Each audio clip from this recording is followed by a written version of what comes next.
कि समाजवादी पार्टी और आरएलडी का जो गठबंधन है वो एक तरह से ठगबंधन है। ठगबंधन इसलिए है कि ये बीजेपी की बी टीम बन के काम कर रहे हैं। मुसलमान किसी के बाप की बापोती नहीं है। मुसलमान किसी के बाप की बापोती नहीं है। जो मुस्लिम्स के अधिकार की बात करेगा उनकी लड़ाई लड़ने का काम करेगा, जो अक़लियत की बात करेगा उनका वोट वो लेगा। हमला किसी के भी ऊपर हो, किसी भी पार्टी का नेता हो, वो निंदनीय है और हम लोग इसकी भर्त्सना करते हैं। और आदरणीय दीदी ने, कांग्रेस पार्टी ने भी उसकी भर्त्सना की है। प्रत्येक दल को, प्रत्येक पार्टी को, प्रत्येक नेता को अपना प्रचार करने का अधिकार है, उसको अपना कार्य करने का अधिकार है। मैं असदुद्दीन ओवैसी के ऊपर जो हमला हुआ है उसकी निंदा करता हूँ।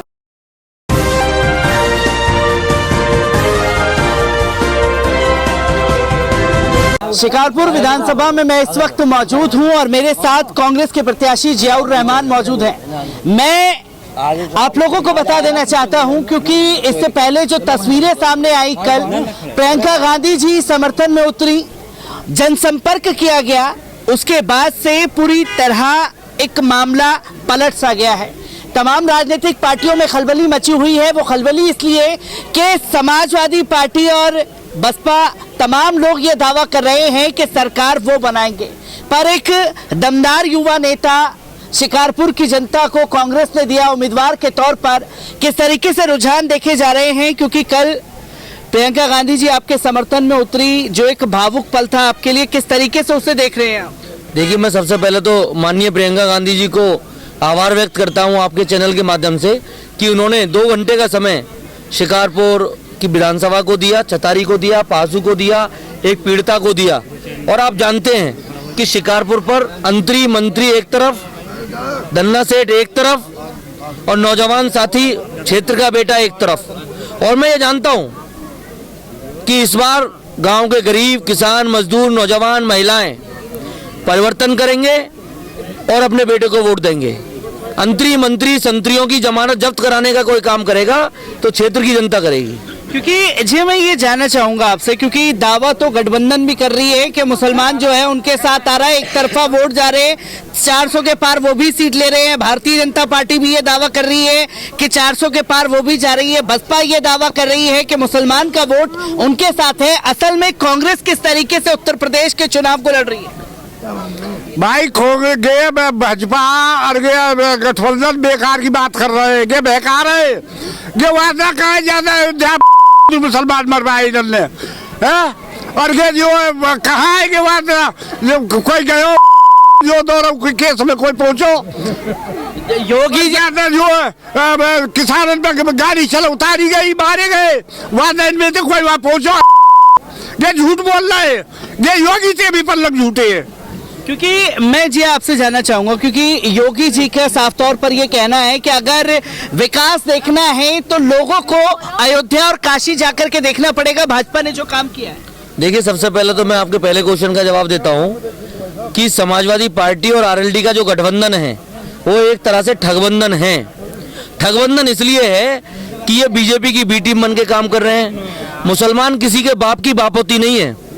जो मुस्लिम्स के अधिकार की बात करेगा उनकी लड़ाई लड़ने का काम करेगा, जो अक़लियत की बात करेगा उनका वोट वो लेगा। अब मुस्लिम जाग चुका है। और मुस्लिम नहीं, कांग्रेस ने कभी जाति धर्म की राजनीति नहीं की, लेकिन चूंकि आपका सवाल था मैंने इसलिए नाम लिया। इस देश का किसान, इस देश का नौजवान, गरीब, मजदूर जाग चुका है। वो ये जानता है कि इस देश में अगर भारतीय जनता पार्टी और मोदी सरकार और योगी सरकार का कोई मुकाबला कर सकता है तो एकमात्र नेता प्रियंका गांधी जी हैं, एकमात्र पार्टी कांग्रेस है। इसलिए है कि जब हाथरस की घटना हुई, एकमात्र नेता प्रियंका गांधी जी ने लड़ाई लड़ी। लखीमपुर में किसानों को कुचला गया, एकमात्र नेता प्रियंका गांधी जी ने लड़ाई लड़ी।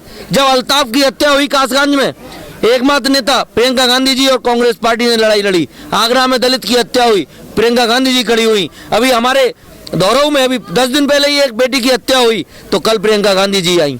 तो लोग जानते हैं, अक़लियत के लोग जानते हैं कि मोदी और बीजेपी से अगर कोई इस देश की रक्षा करेगा, उस समाज की रक्षा करेगा तो प्रियंका गांधी जी और कांग्रेस पार्टी करेगी। और मैं एक बात को बता दे रहा हूँ, अक़लियत किसी के बाप की बापोती नहीं है। जैन तो रख ले इसकी गलतफहमी। अब की बार 10 फरवरी को शिकारपुर विधानसभा की जनता और उत्तर प्रदेश की जनता दूर कर देगी। उत्तर प्रदेश की जनता दूर कर देगी। मैं इसी के साथ साथ कल एक बड़ी घटना उत्तर प्रदेश की राजनीति में घटी। असदुद्दीन ओवैसी के ऊपर 4 राउंड गोलियां चला दी गई। किसी राजनेता का कोई ट्वीट नहीं, किसी की कोई बयानबाजी नहीं। किस तरीके से देख रहे हैं, क्योंकि ये दावा किया जा रहा था गुंडा मुक्त बना दिया है हमने, कोई गुंडा राज जो है अब उत्तर प्रदेश में नहीं है। देखिए ऐसा है, हमला किसी के भी ऊपर हो, किसी भी पार्टी का नेता हो, वो निंदनीय है और हम लोग इसकी भर्त्सना करते हैं। और आदरणीय दीदी ने, कांग्रेस पार्टी ने भी उसकी भर्त्सना की है। प्रत्येक दल को, प्रत्येक पार्टी को, प्रत्येक नेता को अपना प्रचार करने का अधिकार है, उसको अपना कार्य करने का अधिकार है। मैं असदुद्दीन ओवैसी के ऊपर जो हमला हुआ है उसकी निंदा करता हूँ।